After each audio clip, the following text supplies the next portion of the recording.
mga kataba. Gagawa naman tayo ng ating simpleng choco gelatin. Dito sa ating choco gelatin, gagamit tayo ng ganitong all day na choco powder. Pwede kayong gumamit ng Milo. Alam nyo naman si Mama Taba. Affordable na masarap. Meron tayong 5 cups ng water, 1/2 cup ng sugar. Pwede nyo dagdagan ng sugar. Depende sa panlasa nyo kasi matamis na tong ating choco powder. Meron tayong 15 grams na black gulaman. At, yan, jelly powder. Ilagay na natin. Tunawin muna natin ang ating jelly powder. Kasama ng ating, bago natin isalang sa kalan, sugar. Yan. Tunawin natin yan. Haluin natin. Yan. Haluin natin. Pwede kayo maglagay ng gatas kung gusto nyo lagyan ng gatas. Pero kasi ako naman, black gulaman ang nilagay ko, kaya hindi ko lalagyan ng gatas. Haluin natin hanggang matunaw.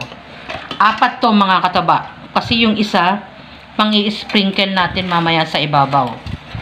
Yan. Ilagay na natin ito. Yan. Balikan nyo ako pag natunaw ko na ang ating choco powder.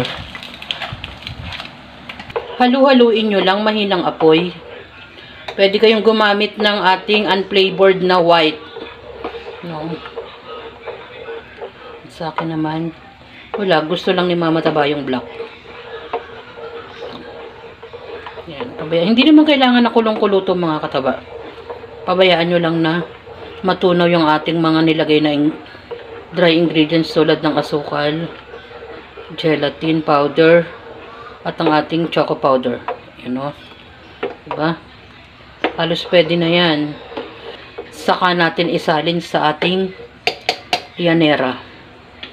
I-cool down natin ng kaunti.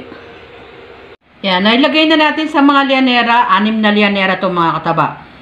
Pag malambot pa, tanggalin nyo yung puti-puti sa ibabaw. Matatanggal pa naman. Tulad nyan, meron pa. Hindi ko na naitanggal kasi unti-unti na siyang tumitigas ang ating gelatin. At pag medyo na-firm na siya, maglalagay tayo sa ibabaw nitong ating natirang. Meron pa tayong isang sachet. Meron pa akong sobra nito eh. Maglalagay tayo niyan sa ibabaw. So, i-firm muna natin ang ating gelatin at saka natin lagyan.